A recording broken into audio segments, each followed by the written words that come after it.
Yes, is he gonna get it? I think he might get it. Gets the hip on for it. Oddly enough, he gave the score of Wazari, and they told him, hey, no, it's not Wazari, it's Ippon. That was the question.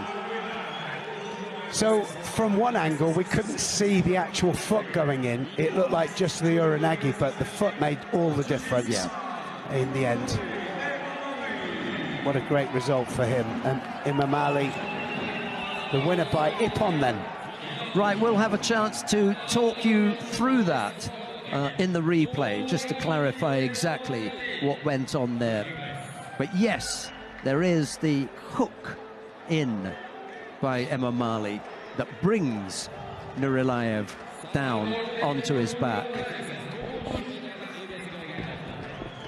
Here it comes. So this close contact was always going to do it. Look at that foot then.